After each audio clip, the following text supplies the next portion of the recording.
meus amigos, minhas amigas, boa noite. Está no ar mais um Conjuntura Atual. E hoje a gente traz aqui as bombas da semana. Essa semana não foi de São João, o carnaval já acabou, mas teve muita bomba aí para tudo que é lado. E quem vai soltar essas bombas aqui comigo, quem vai acender aqui algumas dessas bombas são Luiz Fernando Lima e Paulo Maneira. Luiz, tudo bem? Como é que tá? Gabriel, Paulo, e a gente não tá sozinho nessa mesa hoje não, né, Paulinho? Ainda bem, né?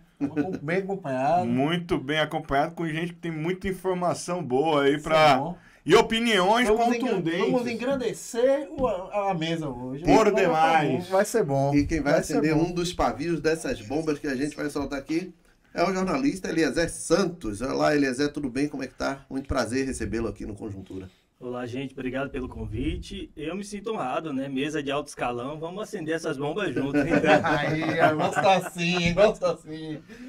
Vai ser bom. Vamos fazer coletivamente, né? Se for metade do que a gente já conversou aqui no bastidores, que começar ao vivo, aí é bomba de mil, meu amigo. Olha, e essa semana aconteceram muitas coisas. Foi uma semana animada. Como todos dizem que o ano na Bahia só começa depois do carnaval, e realmente começou para valer, né? O ano aqui na Bahia. A gente teve treta para tudo que é lado. E uma treta que parece que tá aí e que não acaba mais, só vai acabar no dia da eleição, é a da escolha para o novo conselheiro ou conselheira do Tribunal de Contas dos municípios. Aí nessa celeuma está como personagem central a ex-primeira-dama do Estado e esposa do atual ministro da Casa Civil do presidente Luiz Inácio Lula da Silva, que é a Aline Peixoto, que está aí no olho do furacão, várias polêmicas envolvendo a ex-primeira-dama, e como outro candidato de contraponto, candidato da oposição, está o ex-deputado e ex-prefeito de Conceição do Coité, Tom. Mas em torno disso, muitas coisas aconteceram essa semana. E eu queria saber, já vou largar essa bomba aí em sua caixa dos peitos, Eliezer. Lá na Assembleia, como é que está o clima? Você que circula muito lá na Assembleia, que está vivendo o dia a dia daquela casa legislativa. Como é que está o clima lá em relação a essa eleição? Alguns líderes do governo estão dando já como favas contadas, que a ex-primeira-dama vai ser eleita. A oposição também está com o mesmo discurso motivado, dizendo que o Tom vai ser o grande campeão dessa guerra aí. Mas eu queria ouvir você, e nós queríamos ouvir você, que é personagem aí que acompanha de perto aquela casa. Olha, eu vou me valer da declaração de Jacques Wagner, né? Que votação secreta é um bicho danado. Então, a Aline teve 34 assinaturas na formalização do requerimento dela como candidata, mas o que a gente acompanha no dia a dia é que talvez essas 34 assinaturas não se traduzam em votos. A perspectiva do governo vai na direção contrária. Não, a gente vai alargar isso para 38, 40 votos. Com relação à oposição, apesar de Tom ser um ex-deputado de oposição, a própria oposição tem dito que ele não é um candidato da bancada de oposição, e sim um candidato da casa, numa tentativa, né, de flexibilizar o jogo, de ampliar a aceitação dele com outros deputados que eventualmente não queiram votar em Aline. Mas, como a votação é secreta, né, eu posso dizer que está tudo certo agora e pode não estar tudo certo amanhã. Esse, para mim, é o cenário mais claro. Óbvio, o governo tem uma máquina absurda, né? Tem um tamanho para negociar que é maravilhoso, que Tom não tem esse tamanho. Mas a negociação que está acontecendo, para mim, ela, sobretudo nesses últimos dias, ela saiu um pouco da Assembleia. Me pareceu que essa questão de Aline Peixoto no TCM saiu um pouco da Assembleia com a entrada do senador Jacques Wagner. Uhum. Aquilo, para mim... Ganhou as ruas. Isso, né? Isso. E me pareceu também, assim, no primeiro momento, uma espécie de salvo-conduto para os deputados governistas que, eventualmente, não decidam não votar em Aline. É uma espécie de Vale Night pro cara. Exatamente. E essa foi a recepção também de alguns deputados com os quais eu conversei, que é mais ou menos por aí. Agora, se isso vai se confirmar, realmente... É um bicho danado a votação secreta. Daqui até o dia 8, né? Que não por acaso o Dia Internacional da Mulher foi a data escolhida, né? Para poder, a princípio, essa data para elegê-la ou não. Eu só acho que assim, se adiarem um pouco mais, complica. A minha tese é essa também. Se adiarem um pouco mais, complica, né, Luiz? A gente conversou sobre isso essa semana. Exato, a gente falou sobre isso. Uma coisa que a gente não pode deixar de dizer é que as declarações do líder do governo, Rosenberg e Pinto, acabaram que deram uma projeção nacional ao assunto, que estava bem restrito ao Estado, né? Então você tinha muita conversa de bastidor, acabou que ele, quando deu as declarações contrário ao jornalista João Tombo, de quem somos solidários, com quem somos solidários, com certeza, sempre faz um bom trabalho, acabou fazendo com que o assunto ganhasse contornos nacionais, tivéssemos grandes expoentes da opinião jornalística falando sobre o assunto e colocando Lula na parada, que até então era alguém escanteado. Você tinha Rui como marido e governador e ministro. Todo mundo querendo saber a opinião do presidente Lula. E se ele Wagner, opinar, ele pode ser o divisor de água. A dificuldade de Lula é que ele tem outros dois aliados, um ministro, dois ministros, na verdade, que tem as mulheres também, respectivas mulheres, nos tribunais de contas. Não, um ministro e um senador, né? Ele emitiu uma opinião sobre isso. São três, né? Porque Valdez Góes, Wellington Dias e Renan Filho. Porém, o argumento aí que se defendem, tanto o Wellington Dias, quanto o Valdez e quanto o Renan Filho, é que suas respectivas mulheres já tinham presença na política. A mulher do Wellington Dias foi deputada federal, foi deputada estadual, tinha uma participação, teve mandatos eletivos lá no Piauí, assim como a mulher do Valdez também no Amapá. E aqui a alegação é de que a Aline não tem essa experiência no legislativo. Agora, hoje eu vi aí quero saber de vocês, uma nota aí circulando pela imprensa de que o PP, partido que aderiu recentemente à base de Jerônimo Rodrigues, vai votar em bloco na candidata Aline Peixoto. E uma coisa emblemática nessa coisa, o deputado Hassan, que se elegeu nas urnas como Hassan de Zé Cocá, que era até então um recente desafeto da ex-primeira-dama, anunciou apoio à candidatura dela. Então, isso aí, de certa forma, tem alguma simbologia para a melhora do prognóstico, para as possibilidades dela de ganhar essa eleição? Eu acho que essa questão do PP ela foi resolvida quando o PP resolveu voltar em bloco para o governo. Ali na mesa de negociação, e isso eu conversei com alguns deputados do PP, eles me disseram o seguinte: foi uma das condições de voltar para o governo assegurar o voto em bloco em Aline. Então isso já foi costurado lá, tipo assim, o que foi o PP? Eu estou com o governo 7 anos, 8 anos, na campanha eu vou apoiar o opositor, o principal opositor, o opositor perdeu, eu volto. Mas quando você volta, tem que ter um pedágio. E o pedágio foi, olha, eu quero o voto completo de vocês. E essa negociação... Pode ser um preço caro, né? Então, eles não têm caminho, né? Isso é o que os partidos aliados têm reclamado, inclusive do governador Jerônimo. Reclamado muito em off, assim, o governador está bem na política, as pessoas estão gostando dele, estão dizendo que o trato dele é muito melhor do que o ele está ouvindo governador bastante Rui. gente. Ele está ouvindo, ele está reunindo, ele deu espaço para a ala política dentro do governo dele, coisa que Rui nunca foi fã de reunião com deputado, de reunião com Rui acabou com o conselho político. Acabou com o conselho político. Mas já há um burburinho de reclamação do seguinte: muitas nomeações estão demorando de sair dos partidos aliados tradicionais do governo. Aqueles partidos que fazem parte da federação. Segundo, terceiro e quarto escalões estão... isso. Então está demorando. E as nomeações do PP vieram em tempo recorde.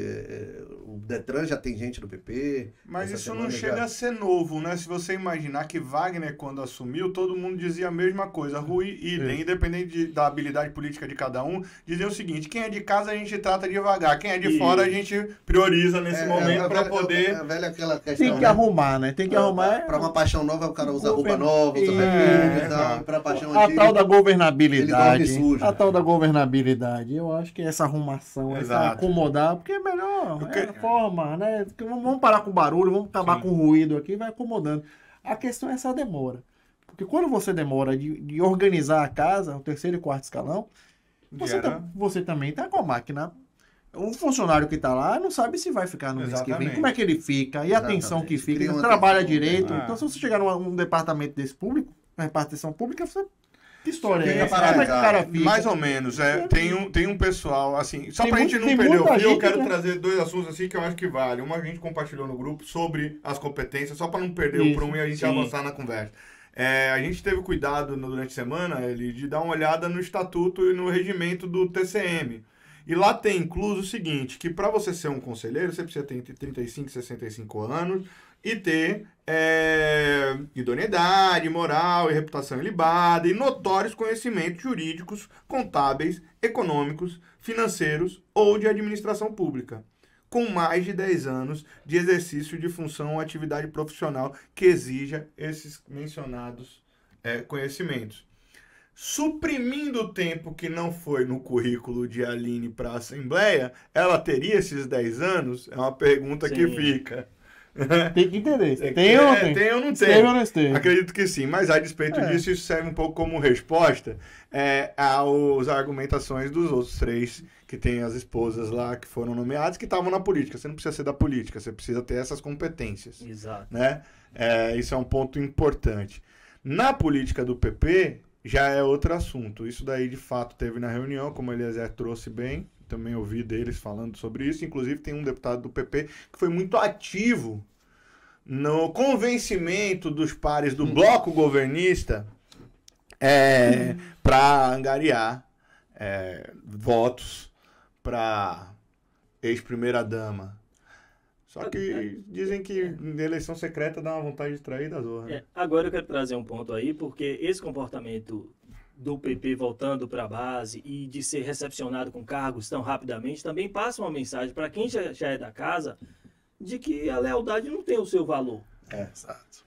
De que eu posso sair, posso voltar. Posso disputar uma eleição lá fora com outro cara. Desde que eu volte, eu tenho o pressuposto da governabilidade para você me acolher novamente, entendeu? Então... Eu não sei, cara, porque no caso específico, caso em questão, quem acompanha o dia a dia lá da política, os pepistas, sobretudo da Assembleia, eles não foram. Exatamente, exato. Eles, por uma questão partidária, tiveram que acompanhar sua principal liderança devido àquela situação meio que constrangedora. Partidária como também Só que respeita a figura. Que exatamente. Né? Aí a gente vai para um segundo ponto que já está na pauta da gente de hoje também, que é para falar sobre a famigerada federação. Sim. Se ela sai, eles voltam a estar na corda bamba.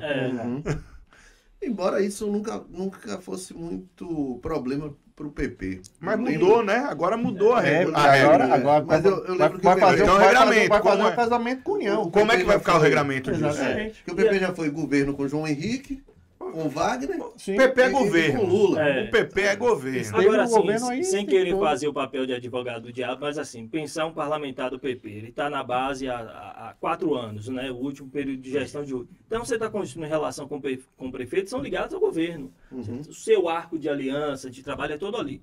Aí, faltando 6 meses para a eleição, o partido decide sair. Você vai construir sua base onde? Agora, é um aspecto pragmático. É interessante. Né? Agora, nessa eleição também, que tem as suas particularidades, eu ouvi de um deputado do PP esses dias dizendo o seguinte, ele falando 75% dos prefeitos dele, e ele é um deputado bem votado em vários municípios, queriam ir com o Neto na eleição. Então, a despeito de estarem no alo governista, eles queriam ir com o Neto, ou prefeito ou banda B. Né? Só que aí movimento que todo mundo achava que não levava. Só que aí tem um porém, que é o que ele diz. Quando chegou a 15, 20 dias da eleição, Rui Costa começou a chamar essa turma. Saíram dos 75%, 80% saiu da reunião com o Rui falando, não, a gente vai votar em Jerônimo. É um aspecto pragmático. Aí o deputado falou, velho, vota em Jerônimo, mas não deixa de votar em mim, não. Essa fatura prometida por Rui lá atrás, será que vai ser cumprida? Porque você tem mais 2, tem esse 1 ano e meio aí que é importante. Sim, porque você tem uma verticalização dos recursos. Nessa questão tá fácil, porque o governo é Lula e o governo é Jerônimo, estão super alinhados. Hoje o governador Jerônimo é o nosso assunto da próxima pauta. Sim. Ele passou o dia em Brasília, lançamento de Bolsa Família, percorrendo o Palácio do Planalto, com toda a bancada. Recentemente foi a Feira de Santana lançar Minha Casa Minha Vida. Feira de Santana não, foi Santo Amaro lançar Minha Casa Minha Vida, que é um programa que está parado.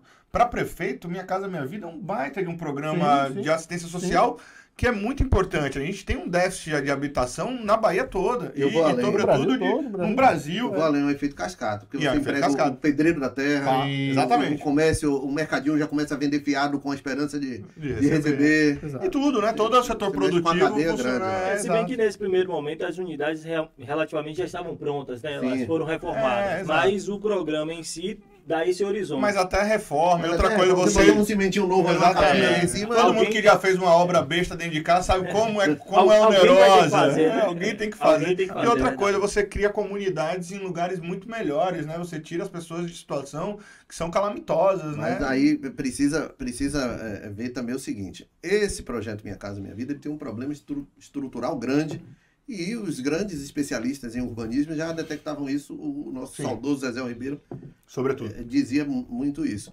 O Minha Casa Minha Vida, muitas vezes, ele é colocado num lugar distante dos centros, sem um posto de saúde perto, sem um colégio, sem um posto policial. Então, ele acaba também virando campo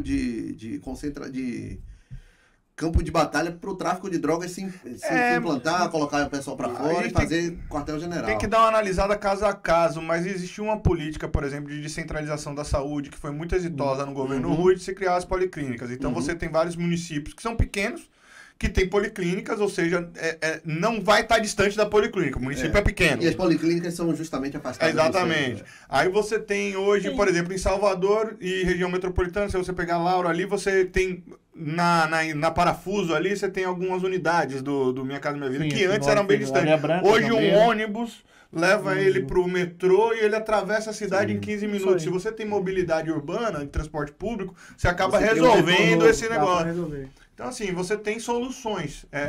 O terreno mais afastado sempre vai ser mais barato e, em tese, vai ser mais fácil de você montar. E para atender o volume de pessoas, você vai no atacado, né? Exatamente. Mas, enfim, existe gente profissional que pode fazer do programa um programa bastante exitoso. Obviamente que tem críticas. Para encerrar a bomba aí de Aline, né, que a gente saiu um pouco do assunto aqui, mas para encerrar esse assunto de Tribunal de Contas dos Municípios, o assunto estava meio morno aí, e o deputado Rosenberg, a gente já falou aqui várias vezes, ele deu uma esquentada nesse assunto, nacionalizou a questão, mas pelo prognóstico de vocês, a gente já falou aqui sobre isso, mas hoje, quem vocês apostariam que levaria essa eleição aí? Aline Peixoto. Aline, não tem discussão, Aline, porque assim, puxou-se uma briga agora é uma briga, quebra de braço com o Rui. Se a Aline não for eleita, vai ter um problema enorme. Só tem um jeito de Aline não ser eleita. Exato. Que é Lula dando uma declaração contrária. Se Lula ficar em silêncio. Se Lula ficar em silêncio até o dia 8, eu acho que se votar semana que vem, eu acho que tá resolvido. Agora sim, eu vou insistir numa coisa que a gente disse e conversou essa semana. Eu acho que eu considero que novamente nós perdemos uma oportunidade grande de debatermos a instituição Tribunal de Contas. O Tribunal de Contas, de fato, cumpre o seu papel. Ele vale quanto pesa? Vale lembrar que Rui Costa já foi defensor da extinção do TCM. Exatamente. Marcelo Nilo. Exatamente. Rapaz, uma Marcelo coisa a Nilo se também pensar. queria a vaga, então assim, duro. Então, assim, nós temos 3 tribunais de contas do município no Brasil. O Ceará fechou, né? O Ceará cerrou. É um custo muito alto. E os das capitais aí da capital, Bahia, né? Não, da capital você só tem São Paulo e Rio. E o da Bahia. Não, aí você tem mais 2 municipais. Tem Goiás e tem mais um outro. Que eu não vou lembrar agora. Eu acho que é Pará ou Piauí, alguma coisa assim. E Bahia. Quem fez muito bem, aí os antigos lembram, os mais novos talvez não, quem fez muito bem o uso dos tribunais de contas dos municípios foi o velho Antônio Carlos. E Otto Alencar, que votou poderoso pra caramba, né? A gente não pode negar. Votou gigante. Mas o Otto Alencar era uma cria de Antônio Carlos. Mas assim, o Tribunal de Contas é um lugar que se faz política também. É o que a gente já falou várias vezes. O Tribunal de Contas, você reúne uma equipe técnica muito boa de concursados e funções comissionadas que fazem análise de contas e traçam prognósticos, tentam corrigir, servem como uma controladoria dos municípios, porque eles não julgam efetivamente nada. Eles emitem parecer que são levados à Câmara. E eles fornecem material muito aprofundado e com muita qualidade técnica para a Câmara de Vereadores, que nem sempre tem corpo técnico e vereadores capacitados para fazer a leitura. Olá, gente, estamos de volta. Deu uma braga aqui no estúdio, o computador reiniciou sozinho. O assunto pegou tanto fogo, foi tanta bomba explodindo que chega o negócio tremeu aqui. Rapaz, eu tô achando que derrubaram a gente, viu? Tanta começou o programa falando em bomba. Derrubaram a gente. Soltaram um foguete, um rojão, que atingiu em cheio a nossa rede aqui e derrubou o computador. Mas olha, a gente estava falando aqui justamente sobre a fatura liquidada. Não, o Luiz já estava aí discorrendo aí. Não, nós falamos só sobre as competências dos tribunais de contas, de quem deve ir, que a gente perdeu uma grande oportunidade nesse momento, mais uma vez, de debater o conteúdo e não a superfície, né? O Tribunal de Contas tem um papel importante na sociedade, só que, ao que parece, não vale quanto pesa, ou pelo menos não tem sido assim. Portanto, é para ficar reflexão, para que a gente aproveite essas ocasiões para ir para além dos nomes políticos, discutir as funções das instituições. Uhum. Ou seja, o tribunal, a competência do tribunal é uma bala de canhão que acaba servindo só para matar passarinho. Né? Boa. Desenhou. E agora a gente vai para outro assunto polêmico, você que gosta de chamar o assunto polêmico. Quem é o polêmico? Polemiquinho mandou, né? O cara aqui. Vamos dizer o seguinte, todos nós estamos vestidos aqui com roupas casuais, mas tem um com a roupa em homenagem a um cantor, certo, né? Polemiquinho é o cantor, logo. O rei do Baião. Mas olha, essa semana teve aí uma guerra de narrativas. O governo resolveu reonerar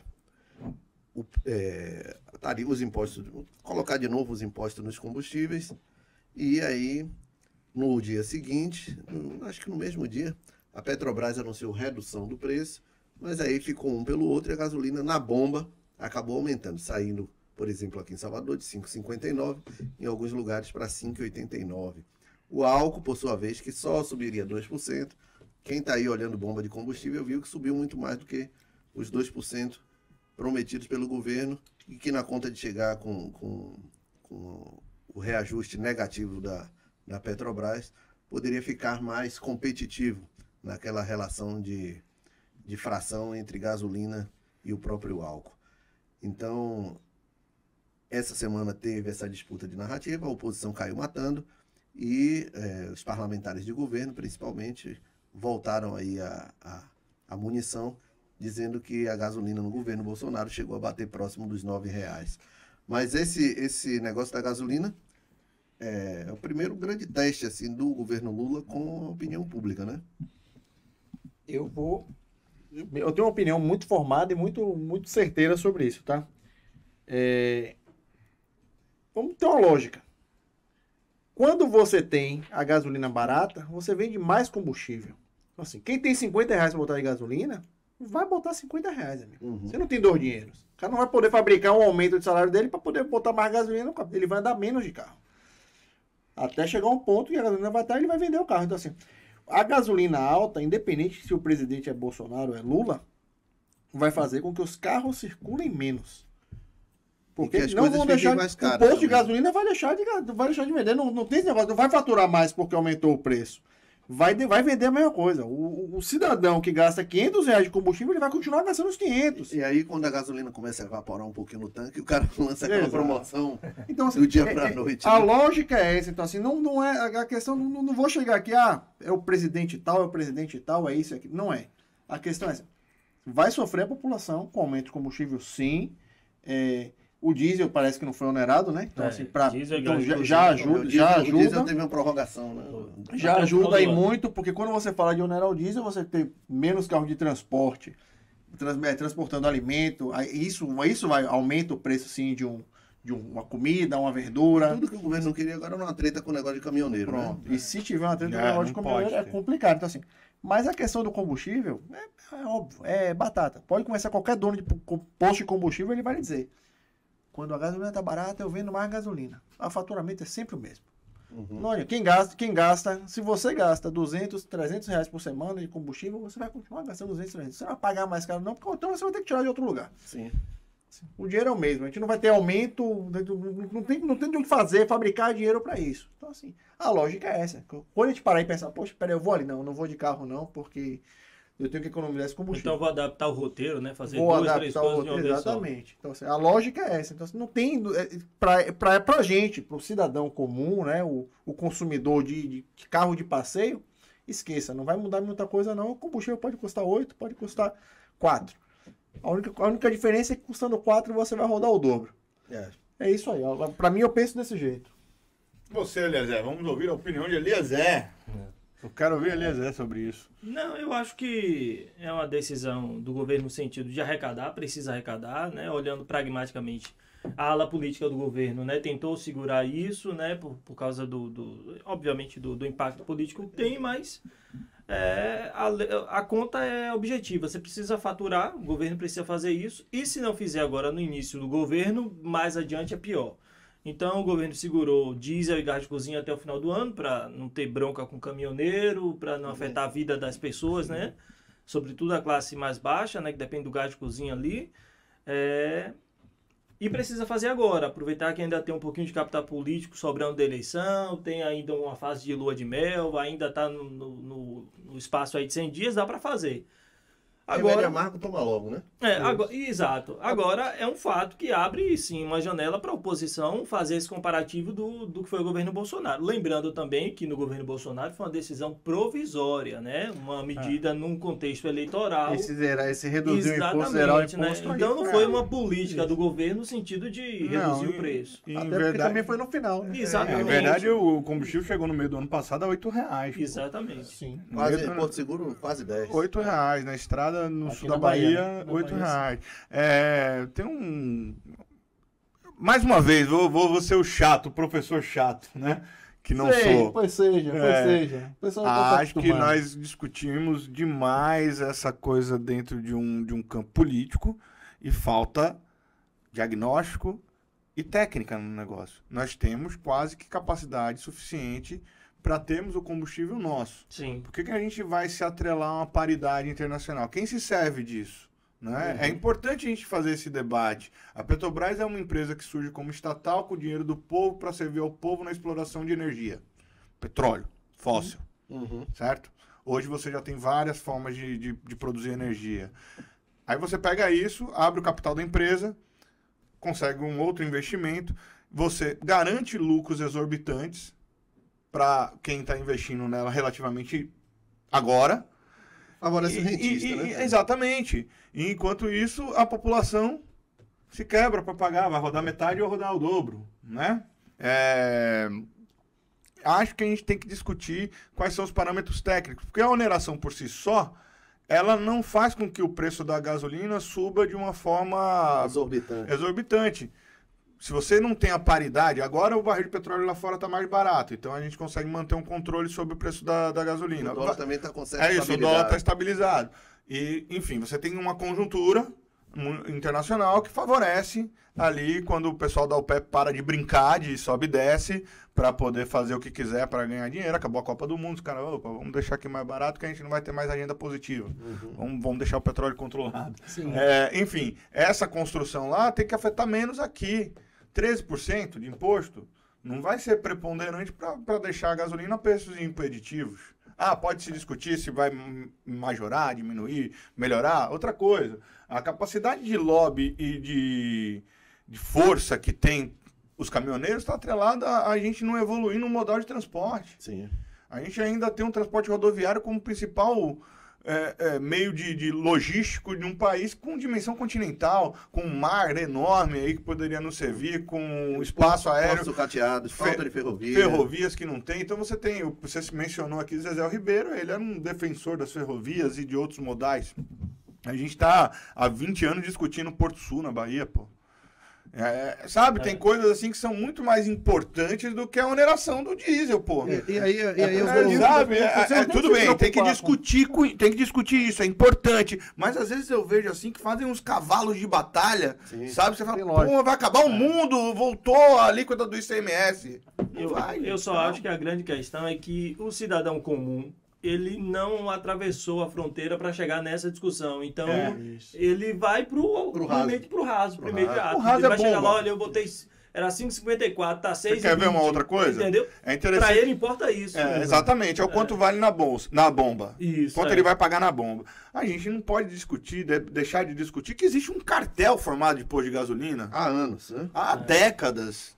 Então, assim, é uma coisa muito danosa para a sociedade.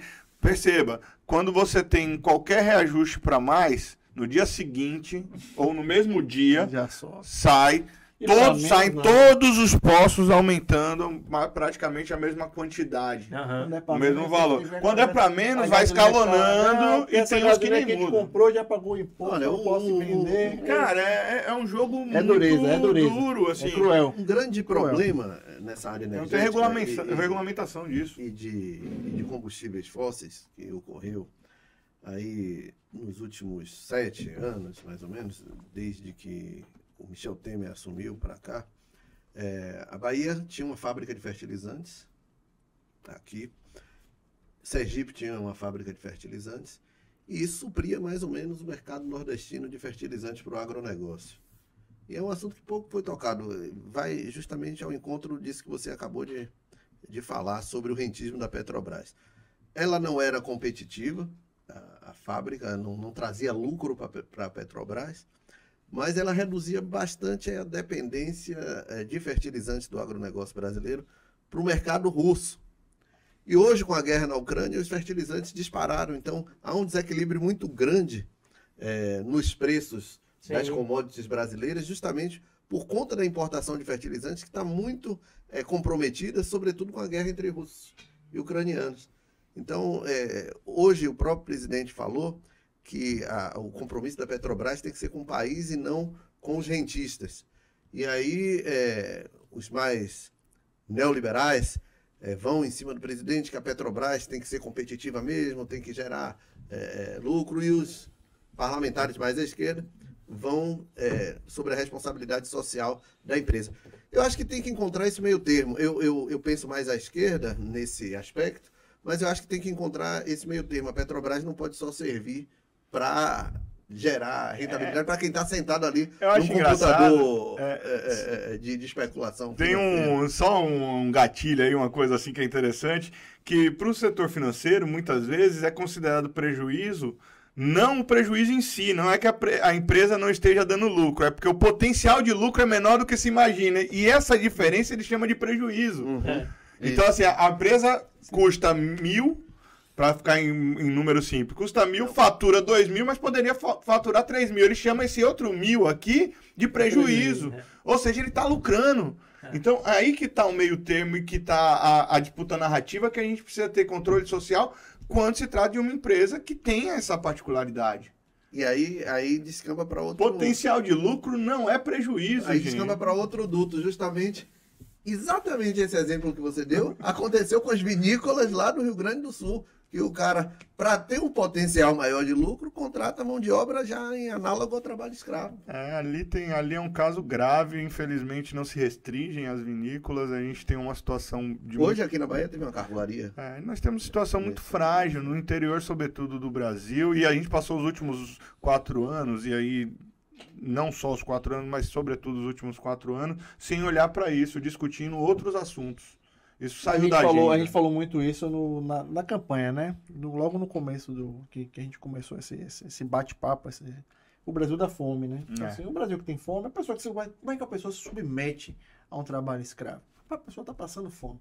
Como é que ela não vai para um processo desse? Então, assim, isso é cruel, é uma realidade, é um retrato, um recorte do Brasil. Se as pessoas também não começarem a encarar que existe fome, existe miséria de fato, e olhar para isso e tratar isso, é esse tipo de cena que a gente vai ver, de fato. Não é por acaso que uma pessoa entra no ônibus aqui em Valente, na Bahia, para ir para o sul do país, para poder se jogar no alojamento e viver, para poder ganhar um prato de comida. Né? Um retirante, né? Se é que estão ganhando um prato de comida, entendeu? É um retirante. Exato. Que a gente vê no começo do século. Isso aí. Então, passado. Mas se a gente não enxergar que isso existe, isso é fato, isso é real, isso acontece... Cara, foram os Yanomamis. Ninguém trata. A gente tava falando de indígenas, de povos indígenas, de sertanejos, né? E os povos pobres do Brasil, das capitais. Gente, se vocês forem para qualquer grande capital, qualquer centro urbano grande, hoje no Brasil, e estiverem voltando a ele 10 anos após, é inegável que em todos esses lugares há uma concentração de pobreza maior. Isso é um fato. Você vai no centro de São Paulo, você fica abismado com a quantidade de barracas.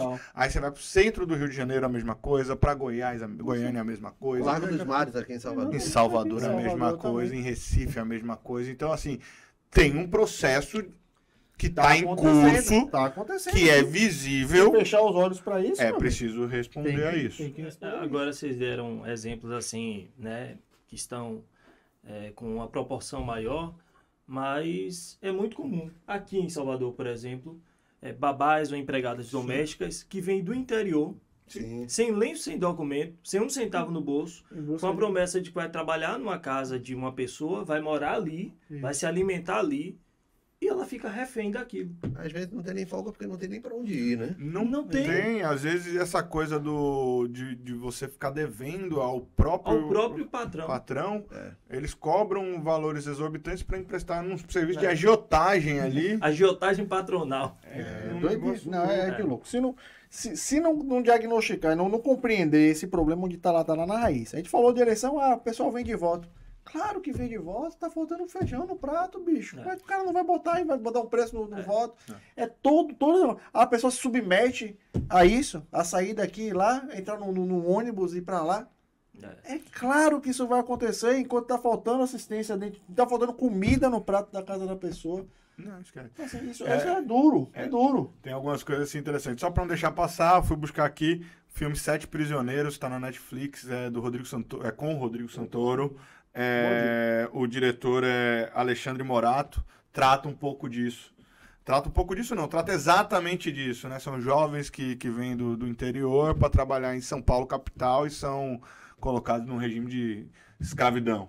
O filme é porreta, vale a pena, indico a qualquer pessoa que veja. É importante a gente, quando a tela traz esses exemplos também.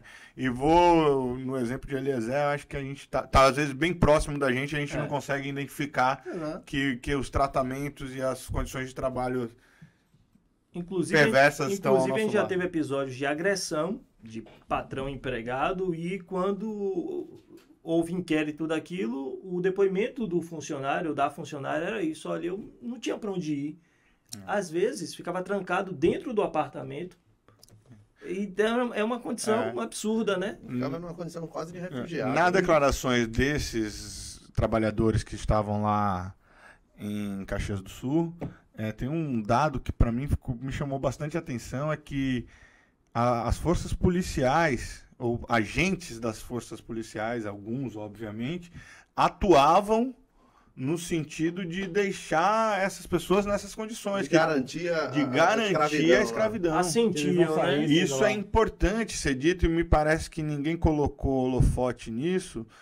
E aí não se trata de condenar a força policial, não é isso. Mas se de fato pessoas que são pagas pelo Estado para assegurar a segurança do cidadão estavam trabalhando no sentido de coagir como capataz, isso é grave, porque você tem quem tem o uso exclusivo, a prerrogativa da força, atuando de forma como um capataz, atuando para torná-los prisioneiros. E isso é grave porque faz com que o trabalhador que já está numa relação de não ter a quem recorrer, né, ainda sofra uma represália que pode ser a morte. Agora, veja como tudo isso que a gente está falando aqui é uma dinâmica tão estabelecida que um vereador verbalizou tudo isso com extrema naturalidade, como se ele tivesse razão se isso fosse a coisa mais tranquila do mundo. Um desabafo, né? Cara, foi uma das coisas assim, uma das cenas que entram para a história triste do nosso Brasil contemporâneo, né?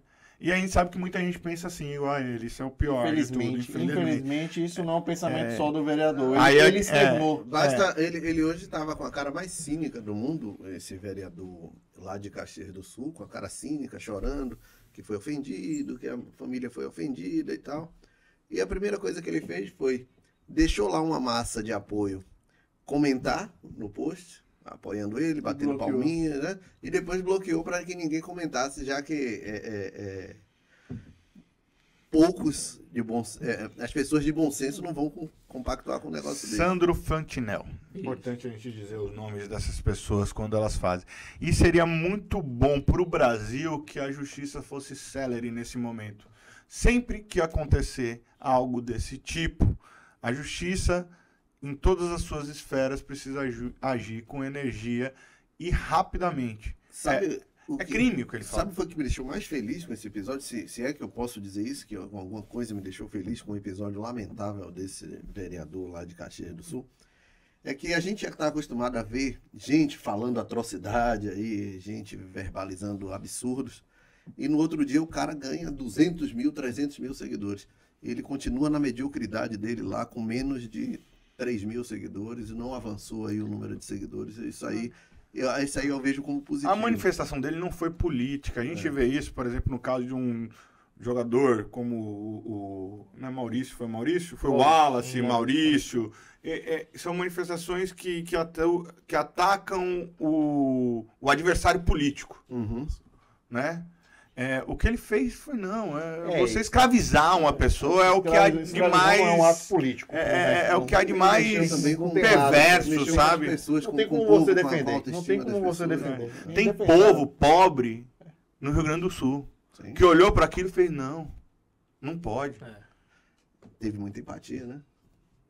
E no Brasil, se você for calcular, o pobre é maioria. Embora seja devastador, como minoria... Mas é maioria. Ele é minoria nos direitos, minoria na... isso é histórico nas repúblicas, né? Mas ele é maioria.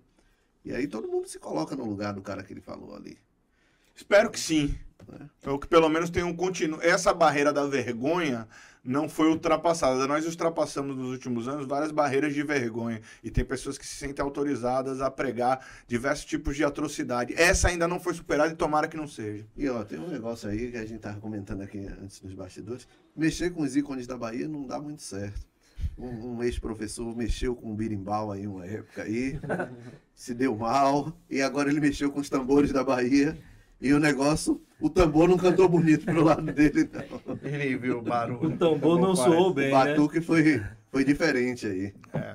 Eu queria ser levado ao ponto de não me sentir bem ao vê-lo chorar lendo uma carta.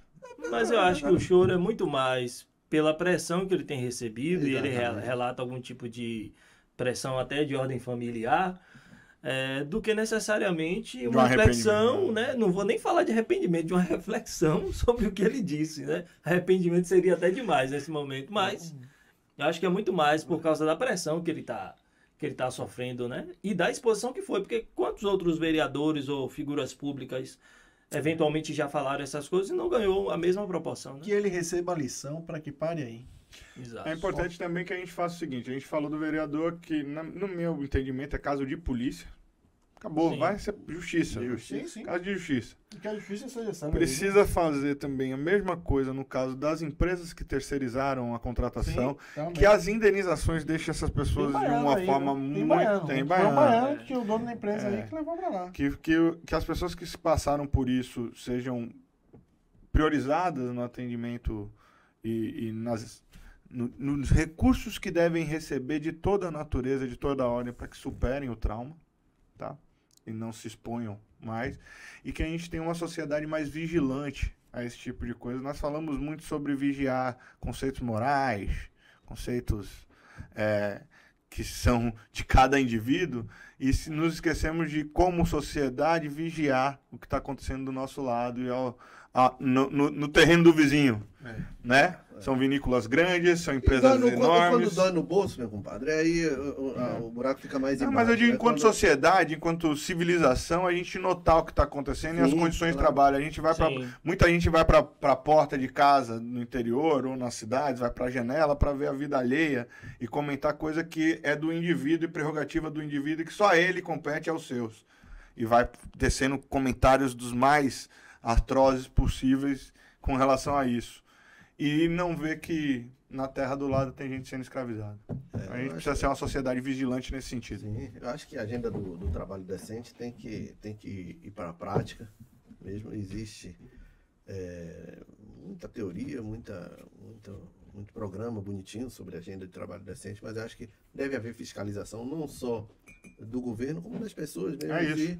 Sociedade civil organizada ali. Exato, e punir da forma que mais atinge essa galera, que é você não comprar, é você saber quais são as empresas que têm responsabilidade com os seus funcionários, as empresas que cumprem as metas lá trabalhistas, que com todas essas reformas trabalhistas que tiveram aí, o trabalhador perdeu muito, mas ainda assim, mesmo diante de tantas perdas, a lei trabalhista ainda garante vários direitos para o funcionário, para aquela pessoa que trabalha. Pensar também nos projetos de renda mínima, né? Como o Suplicy traz, eu acho que isso garante uma dignidade que faz com que a pessoa não esteja tão exposta. E tem um mínimo de poder de decisão. Exatamente. Né? Porque você vê aí, hoje o governo, o próximo assunto da pauta, o governo federal lançou o novo Bolsa Família. E o novo Bolsa Família, ele tem diversas leis. Eu daqui a pouco vou recorrer aqui ao smartphone para explicar melhor tudo sobre esse programa do governo, que já se chamou Auxílio Brasil no governo Bolsonaro, já tinha sido Bolsa Família, Bolsa Escola, enfim, agora volta como Bolsa Família com vários critérios diferentes. E o próprio Bolsa Família, a gente estava falando aí de programa de renda mínima para poder assistir essas pessoas. Como o Auxílio Brasil beneficiou um bocado de gente que de fato nem precisava. Até mulher de jogador, de lutador de MMA estava recebendo aí, estava na folha do Auxílio Brasil. E um dos vetores desse lançamento de hoje é passar um pente fino aí para ver quem realmente precisa do Bolsa Família. Quero saber a opinião de vocês aí sobre esse programa com essa nova roupagem. Não, mas eu estava conversando com uma pessoa que me disse assim, R$600? E vai botar mais 150, né? Já estou adiantando alguns valores aqui. Mais 150 por criança, de idade e tal. Ele falou assim, rapaz, no final das contas, isso pode dar quase R$800, R$900 para uma família e tal. É um valor que, relativamente não comparativo com o salário mínimo para quem efetivamente está trabalhando em algum lugar e quem vai receber o benefício, são valores que se aproximam. Mas essa realidade que a gente conversou aqui antecipadamente trata muito disso. Eu acho que a grande questão é que esses programas, em certa medida, eles precisam se comunicar com alguma iniciativa de tirar as pessoas desse lugar. Eu acho que o socorro inicial ele é mais do que urgente e fundamental, mas precisa ter alguma lógica, alguma dinâmica nessa engrenagem que consiga tirar as pessoas do lugar, não no sentido apenas de removê-las de um programa assistencial, mas que dê alguma condição de alavancar a coisa. Para que, por exemplo, daqui a 10 anos a gente não esteja falando que, por exemplo, as mesmas pessoas estejam recebendo apenas... Continuam recebendo. Sabe? Nada contra a necessidade que existe de fato. Sim. Mas a gente está falando que essa engrenagem, pelo tempo que tem, ela precisa de uma dinâmica talvez um pouco mais... Até para as pessoas ascenderem, né? De alguma forma, algum movimento tem que haver. Eu não quero defender nenhuma bandeira específica, mas...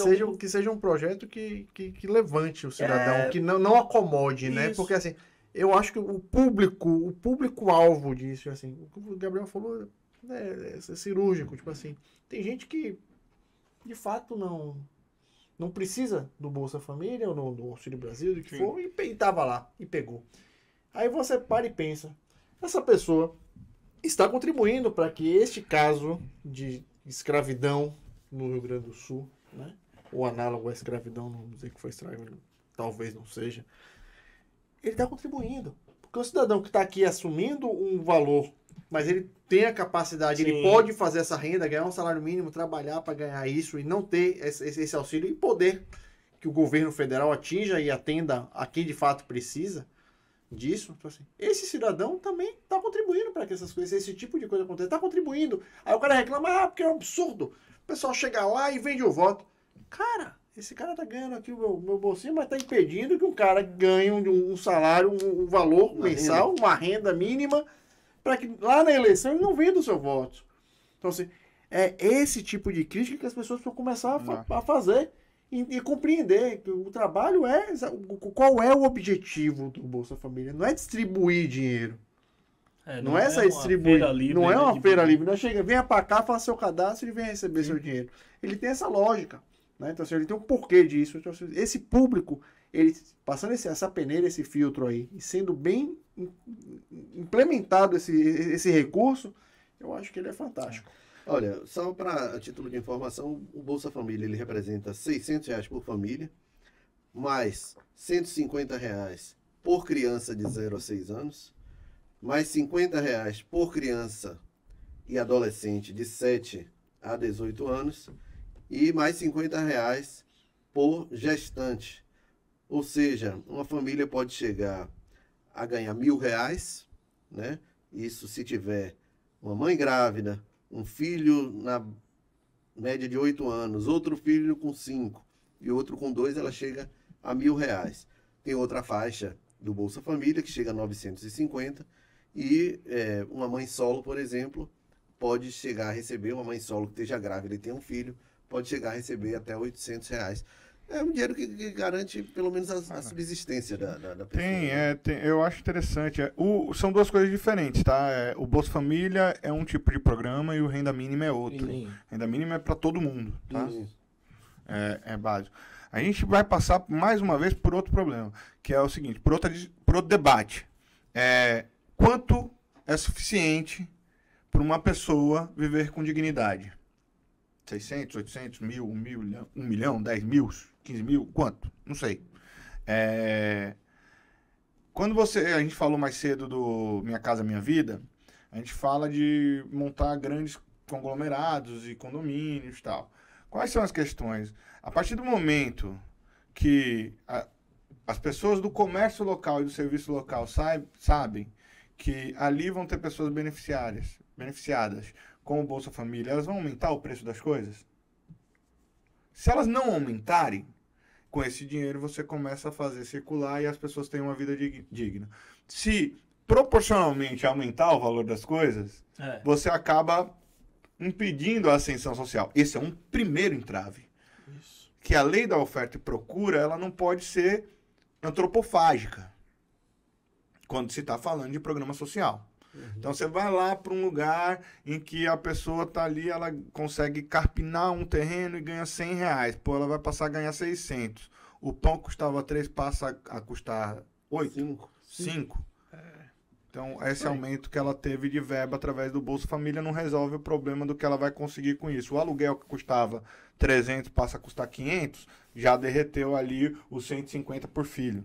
Né? Então, esse é um outro problema. Esse é um problema. Outro problema que a gente, como sociedade, precisa debater, e o governo tem obrigação, assim como as entidades como CNI, FIEB, Fiesp, enfim, as federações de indústria e de outros setores organizados, FEComércio na Bahia, tem que debater é o seguinte: quais são as atividades do futuro, do presente e do futuro? Porque não adianta a gente se senta aqui em cima de uma mesa, num pedestal, com o microfone aberto e fala, não, a gente precisa criar as condições para que as pessoas saiam. Beleza. Hoje, quantas pessoas que se formam na universidade saem com algum emprego? O que a universidade está fazendo? Como é que a gente vai pensar isso? Né? Há filósofos como Harari que dizem o seguinte: daqui a 30 anos, metade da população vai estar desempregada porque não tem ofício para ela. A gente mantém profissões que são subempregos no Brasil porque a gente não tem condições de criar outros empregos e que não criou competência nas pessoas para que elas desenvolvam capacidade de exercer outras funções. Então você tem um cobrador, você tem um frentista, que não tem mais sentido ter. A tecnologia permite que a gente não tenha esse tipo de tarefa na sociedade. Então, assim, a gente precisa discutir como é que a gente vai construir uma porta de saída por Bolsa Família se a gente não está construindo, se a gente está preocupado em quadra poliesportiva na escola. Tudo bem, tem que ter quadra poliesportiva. Sim. Tem que ter ar-condicionado? Tem que ter ar-condicionado. Sim. Mas qual é o conteúdo que está sendo aplicado? Né? A gente problematizava, estou saindo um pouquinho do roteiro, porque a gente problematizava o centenário da morte do Rui Barbosa. E lá em casa eu tenho 2 adolescentes que eu fui falar, eles não sabiam quem era o Rui Barbosa. Sim. Tô falando na classe média, escola particular. Não foram procurar um TikTok, não? É provável. E se bobear, ninguém gravou um vídeo no TikTok para falar sobre. Na escola, a história foi passada lá e ele foi mencionado em algum momento inexpressivo. Deve ter sido citado e foi embora. Vamos embora, não importa. Foi passando. Então, assim, a gente tem que ter esse tipo de cuidado com como é que a gente cria, e aí voltando dessa viagem, como é que a gente cria a porta de saída. Mas faz sentido, sabe? Porque eu fui numa comunidade aqui, pobre de Salvador, chamada Vila Verde, que é ali próximo a Mussurunga, próximo a São Cristóvão do Aeroporto. E aí, numa dessas conversas, eu estava acompanhando a parlamentar, e numa dessas conversas, não, vamos trazer aqui curso de garçom, disso, daquilo, de manicure, de costureira. Não. A gente não quer curso de garçom, não. A gente quer um curso de editor de vídeo e de piloto de drone. Aí, a parlamentar já... Você entende? O cara aqui está sintonizado com o mundo moderno, com o contemporâneo, né? Então, não é que não quer mais ser garçom. Não. Ele quer ser piloto de drone. Não tem alguma coisa contra o garçom, mas o moleque tá no videogame, tá no smartphone, cara. E a gente também... A gente precisa entender o que ele quer. Ele pode querer ser garçom também, não tem problema. E você faz o seu pedido na tela. Mas não tem nada de errado ele querer ser garçom. O garçom não é demérito da profissão. Sei. O garçom é justamente... Você chega hoje em uma lanchonete, já tem um self-service, já tem... E aquela coisa de você olhar para a periferia, olhar para o povo pobre e falar, você vai ter um subemprego. Sim. Quando você vai, o vereador vai na comunidade, ou o ator político, ou quem trabalha com política vai na comunidade e fala, tadinho, ele quer um emprego de gari. Por nada contra os gari, massa, é importante, fundamental o trabalho, mas você tem que perguntar o que ele quer. E outra coisa, você tem que dar as condições para que ele desenvolva os quereres. Isso aí. Esse é o grande lance, esse é o pulo do gato. É que antigamente, a gente até os anos 90, quando o sujeito não tinha muita escolaridade, ele acabava vertendo para esse tipo de profissão, né? Profissões de salários menores, vamos dizer assim.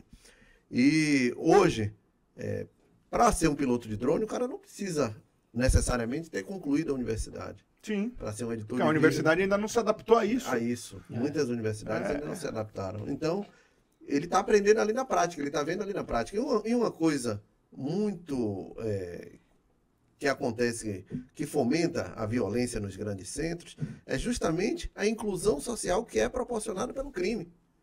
Através do crime, o cara tem um iPhone, o cara tem corrente de ouro, o cara tem carro. E aí, ele raciocina, não, meu pai foi porteiro. E o salário de meu pai eu tô ganhando aqui como olheiro em 2 dias. Cara, se a gente imaginar que todas as bolsas... Isso quando tem pai. Isso. Primeira questão quando tem pai. Segunda questão é o seguinte, nos anos 2000, e aí a gente tem que dar o crédito ao presidente Lula, no governo Lula 1 e 2, se criou todos os fiéis tal, e todas essas bolsas que permitiram que muita gente, assim como várias outras universidades, permitiram o pessoal entrar na universidade. Então eu vi gente filho de porteiro, filho de doméstica, filho de frentista, que nunca pensou em fazer faculdade, fazendo faculdade. Só que qual o lance que aconteceu? Fizeram tudo isso e os investimentos nas universidades fizeram assim, decaíram ou ficaram os mesmos. O que aconteceu? Você entra no PAF da Universidade Federal da Bahia, é uma vergonha, cara. Não tem estrutura nenhuma, tá caindo aos pedaços. Laboratório de Química pegou fogo, tem 10 anos, 8 anos. Tá lá, tá horrível. Não se atualizou. Né? Você pega as cátedras lá e muitas pesquisas que são desenvolvidas dentro da Universidade Federal da Bahia, e as pesquisas só servem ao corpo universitário. A gente tem que discutir isso, cara. A gente precisa discutir qual o papel da universidade na sociedade. Né? E o que faz com que o filho do trabalhador entre e ingresse na universidade e saia de lá com uma formação que o habilite a contribuir e ter um salário digno. Fazer o cruzamento das profissões com a Então, assim, você tem tanto a produção de conhecimento, que as universidades se propõem a fazer, quanto a criação de oportunidades, como a capacitação para que a pessoa se desenvolva e consiga se inserir no mercado de trabalho e ter salário digno. Eu acho que a própria dinâmica de mercado de trabalho já não é nem mais essa que a gente pode falar de alguém ir na fila do SIM, levar um currículo. Isso, ele pode mandar via WhatsApp, se for o caso. Exato. A gente está vivendo aí, e deve chegar ao Brasil talvez com força em 1, 2 anos, esse movimento de inteligência artificial. Muitas profissões vão cair. Inclusive a nossa, aí tá na Berlinda. Cara, a gente tava falando, para um cara fazer um podcast numa comunidade, ele não precisa ser jornalista. Isso, e ele vai falar a linguagem do povo dele, vai ser identificado. As rádios comunitárias, quando surgiram, elas surgiram com esse propósito e foram muito boas nisso, e depois se teve política pública para acabar com elas, porque elas estavam ganhando um espaço que era um espaço de quem tinha concessão, e quem tinha concessão na época e até hoje, muitas vezes é gente que tem relações pouco honestas com o poder. Eu citei para você há um tempo atrás, não sei se vocês conhecem, o exemplo da TV Diário. A TV Diário era uma TV que tinha linguagem 100% nordestina. E chegou um momento que ela passava naquela parabólica gigante lá, que em São Paulo, no interior de São Paulo tinha muito, e no interior do Brasil, como um todo, tinha muito. Chegou um ponto de, em determinado momento, incomodar a Globo. E a Globo aí, que era fornecia o sinal para o mesmo grupo que tinha uma TV lá no Ceará, a TV Verdes Mares, que era do mesmo grupo da TV Diário, acabou picotando toda aquela programação, tirando do ar vários programas, colocando horários que não tinham nada a ver, filmes velhos, não sei o quê, tirou a realidade regional e a TV foi esvaziada e acabou. Hoje em dia é um projeto completamente falido. A mesma coisa acontecendo com as rádios comunitárias, que as rádios comerciais, que muitas eram concessões de políticos.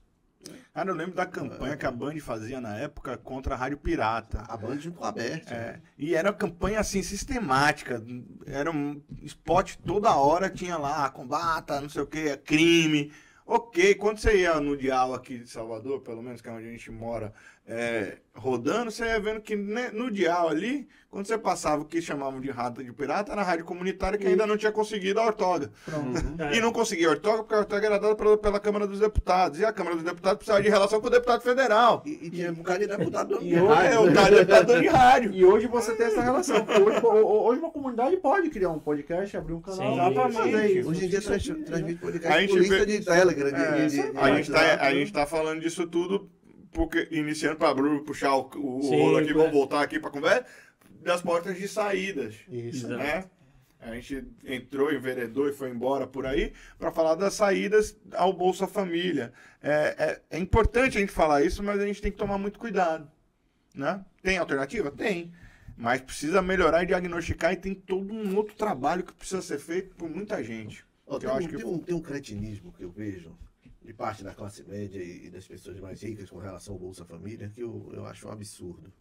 Eles dizem assim, não, com Bolsa Família a pessoa não vai querer fazer uma faxina, não vai querer capinar um terreno, não sei o quê. Mas, pô, o cara oferece ali 20 conto para a mulher lavar meio mundo de prato, lavar uma casa toda, e acha ruim porque o cara recebe Bolsa Família oferecendo 20, 30 conto, aí porque a mulher passa a cobrar 60, passa a cobrar 70, ela aí acha ruim. Pô, bicho, é igual o que estavam fazendo nas vinícolas lá. Pô, e só para...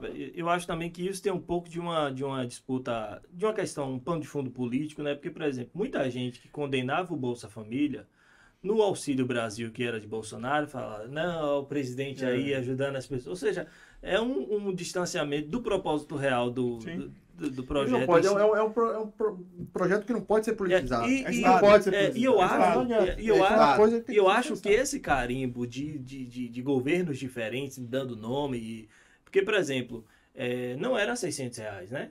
Bolsonaro subiu o sarrafo no sentido de dizer eu sou o pai dos pobres, nesse sentido. Ou seja, o governo Lula vem agora, ele precisa dar uma gordura a mais. O próximo governo, se for diferente, vai ser uma batalha e sobem os valores, mas você não vai para a discussão específica, como você falou, de passar um pente fino, pessoa que está recebendo que não merecia estar recebendo. Ou seja, o projeto em si, ele está rodando meio que automaticamente, enquanto está todo mundo preocupado em surfar politicamente, né, na questão, mas e por isso mesmo ele não desenvolve, não performa melhor, né? É aquela outra coisa, né? O diagnóstico, né? A gente passou quanto tempo sem pesquisa séria no país para ter identificação de quantos brasileiros existem, quais são as classes sociais, quanto ganha esse brasileiro, qual a escolaridade dele, qual a condição de habitação. O censo precisa ser feito, e o censo precisa ser feito de forma séria. O censo é um dos instrumentos mais importantes para a elaboração de política pública de qualquer natureza que existe. Isso aí. Você precisa ter diagnóstico para planejar com seriedade. Com seriedade você precisa de diagnóstico. E pode ter um diagnóstico, você precisa fazer um baita de um censo, velho. De bater em porta, saber, vem cá, isso mesmo. Tá acontecendo. Né? Não, e você ter disposição tanto de programa de governo político como de orçamento para tocar as demandas que virão do censo, né? Porque não adianta você acolher, botar a planilha na mesa, olha, precisa, muito bom, viu? A realidade é essa, né? E não tem orçamento. Aí entra a política. Né? Aí entra a política, né? O censo, ele é científico. Isso. Ele dá a base para se construir a política. Aí vai ter a diferença. Você vai ter olhares diferentes. Alguns vão dizer, o caminho melhor é esse. Isso. O caminho melhor é aquele. E aí você tem um embate democrático. Mas o que eu acho que é pior... Você tem um convencimento. Agora, sem censo, você não tem base para nada. A gente discute perfumaria. Mas eu acho pior quando o censo chega, você fala, a realidade é essa. E... É isso. Aí e deixa de lado, né? Esse é o problema. Nem a opção você oferece, Esse né? é o problema de uma sociedade que não se quer melhorar. A quem interessa ter um censo bem feito e não usá-lo para pautar o desenvolvimento de política pública. Aí a gente precisa discutir essa perversão. Essa tara. Olha, e foi com todos esses assuntos que a gente conversou hoje aqui no Conjuntura Atual. Semana que vem a gente está de volta e com convidados, né? Já está confirmado o secretário Cacá Leão, ex-deputado federal, secretário do prefeito Bruno Reis, vai estar aqui com a gente na terça-feira, né? Isso, às 10 da manhã.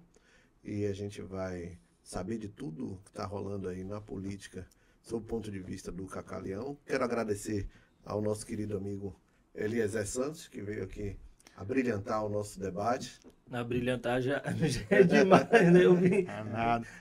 Queria aproveitar o ensejo para a gente já começar um processo aqui no Conjuntura, quando formos trazer entrevistados, e Eliezer vai ser a cobaia.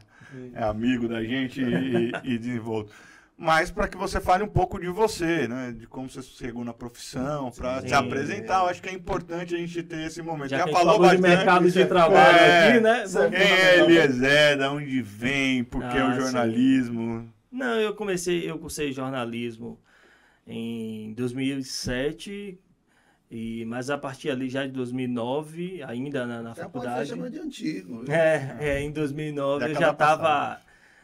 passei pela Câmara Municipal de Salvador, por agência de publicidade, assessoria parlamentar direto, né, com o deputado, cuidando de rede social, um caminho que muita gente acaba fazendo. Mas a política sempre foi um recorte assim, muito especial para mim. Eu acho que eu também não fiz nenhum planejamento nesse sentido, mas essa coisa do dia a dia, do conversar, do sentado, tomar um café, eu sempre gostei dessa coisa. E aí depois passei pela redação do BNews, né? Quando ainda era Bocão News, depois migrou para o BNews, foi uma baita experiência. É um site dinâmico que está no dia a dia, não só político, mas no dia a dia da cidade, do estado. É uma baita escola, né? Uhum. Trabalhar com o Zé Eduardo e Guto é um aprendizado. É um aprendizado e tanto, assim, eu carrego essa experiência e depois eu fui para a Assembleia Legislativa da Bahia, já com outra experiência, com outro desafio, que também tem sido muito legal. Então, assim, já trabalhei fazendo cobertura para outras editorias, mas a política parece que é uma cachaça, que você vai e volta e você está sempre ali. E é de Salvador, nascido em Salvador. Onde? Nasci em Salvador, no bairro de Boa Vista, São Caetano, mas era muito bebezinho, eu já me mudei para um bairro vizinho, que foi São Caetano. Tenho 5 irmãos, sou o caçulo, como diz o pessoal do interior, sou o caçulo menor. Torcedor do? Não, me livre disso, pelo amor de Deus.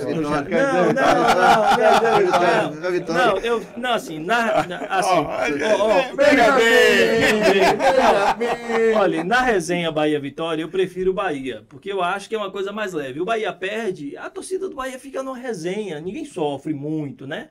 Tem uns estressadinhos e tal. Mas quando eu era mais novo, né, se eu posso dizer isso, eu torcia muito pro Corinthians. Né? Vai Corinthians!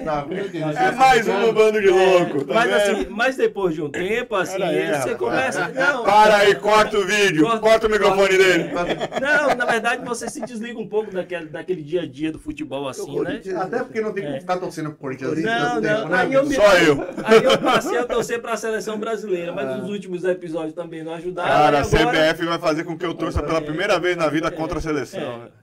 Dureza. Vai jogar todo de verde. Vai jogar toda de verde, velho. Não tem condições de torcer. Eu já torço contra a seleção desde 88. Não, eu pela primeira vez eu não vou nem assistir o jogo, porque eu não consigo torcer contra, então eu nem vou ver o jogo. Aí eu não tenho muita disposição mais não pra ficar acompanhando e tal. Mas de vez em quando eu torço pra Messi, pra Mbappé. Eu tô torcendo assim, jogador, né? Assisto 15 minutos já é o bastante. Mas jogou bola, eu soube que ele jogou bola. Foi um bom jogador. Lateral direito? Não, eu jogava do meio pra frente. Meio, rapaz. Do meio pra frente. Direito, cara, foi um bom jogador, você câmera de lateral. Pra mim, pô. Era mim. Quem carrega o piano sou eu que sou volante, rapaz.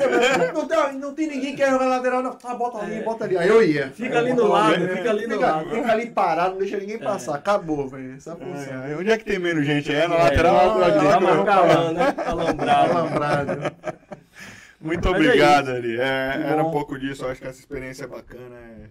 Bacana essa experiência. Fique à vontade. O dia que você quiser voltar, é só falar. Vim sua, pra cá e vamos bater esse papo, velho. Maravilha. Foi muito Você bom. viu que a segunda parte do programa foi leve, não caiu nada, não teve bomba. Tá vendo? Não teve bomba. Acabou a bomba. Vamos evitar as bombas. Vamos evitar as bombas. Muito obrigado, senhores. Obrigado a todos. Não se esqueçam de compartilhar o conteúdo, de fazer chegar, mandem sugestões, comentem.